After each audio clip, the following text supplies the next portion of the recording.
तो हाँ श्राद्ध जी। हमारे लिए क्यों इम्पोर्टेंट है भी या नहीं है, या क्यों करने चाहिए, तो उसके लिए हम थोड़ा सा जानना चाहेंगे। मैम एक सिंपल सी बात देखिए, जो श्राद्ध है, वर्ड है ना, वो श्रद्धा से आया है। हमारे हम्म। शास्त्रों ने हमारे शास्त्रों ने बहुत सुंदर प्रोविजन रखा है अपने बड़ों के प्रति श्रद्धा। हम उन्हें भूल ना जाएं। उन्होंने जो हम हमारे पर उपकार किए वो हम भूल ना जाएं। जैसे मैं अभी अपनी माता जी को, मम्मी को याद कर रहा था, तो क्योंकि उन्होंने मुझे सही रास्ते पर लगाया, मैं आज भी उनको भूल नहीं सकता उनके गुणों के कारण। बस इसी चीज को याद रखने का एक तरीका हमारे में बनाया गया, जिसका नाम उन्होंने रखा श्राद्ध, कि श्रद्धा रखो।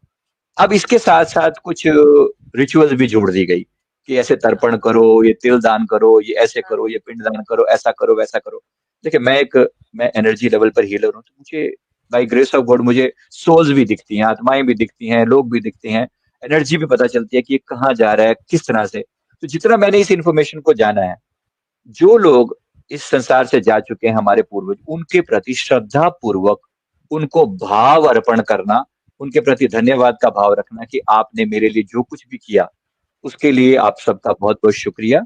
यही श्रद्धा का नाम है श्राद्ध। तो बिल्कुल। पहली चीज तो ये कि मैं उनके प्रति श्रद्धा रखूं, उनके गुणों हम्म। को याद करूं जो उन्होंने सिखाया, उनकी टीचिंग्स को याद करूं, प्लस हाँ। उनके निमित्त अगर मैं कुछ कर सकता हूँ, हो सकता है वो उनकी सोल पूरी तरह से मुक्त ना हुई हो, लिबरेट ना हुई हो, तो मैं उनके निमित्त कुछ करूं। वो निमित्त जो कुछ करने की बात है, उसके लिए मेरा जो मुझे जो एंजल्स बताते हैं, उन्होंने कहा कि आप सिंपली उनके प्रति अगर आप एक माला गायत्री मंत्र की जप के भी सिंपली उनको समर्पित कर दें, श्रद्धा भाव से, इट वर्क्स फॉर देम। ओ। ये ग्रेट। बिल्कुल भी जरूरी नहीं है कि आप बहुत लंबे चौड़े वो रिचुअल्स करें, ऐसा करें तो कोई बुरा नहीं है, क्योंकि हर रिचुअल्स का कुछ ना कुछ महत्व होता है। पर मैं इतनी डिटेल में नहीं जा रहा, मैं सिंपली कह रहा हूँ, एक माला गायत्री मंत्र की या महामृत्युंजय मंत्र की, या जो मंत्र भी आपको पसंद हो, कुछ करो, उनके निमित्त श्रद्धा पूर्वक अर्पण कर दो कि ये आपको समर्पित है।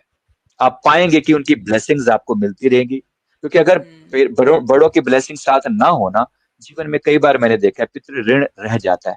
पितृ ऋण वही होता है कि माता पिता ने हमारे लिए किया, लेकिन हम उनके निमित्त कुछ कर नहीं पाए, किसी भी कारण से, चाहे हम दूर थे या उनकी सेवा नहीं कर पाए, तो माता पिता का एक ऋण रह जाता है। उस ऋण से मुक्ति पाने का ये मौका है, एक गोल्डन चांस हम्म। मिला कि हम सेवा करके उस मौके को, तो ये इस तरीके से मैं इसको लेता हूँ। हाँ जी। हाँ।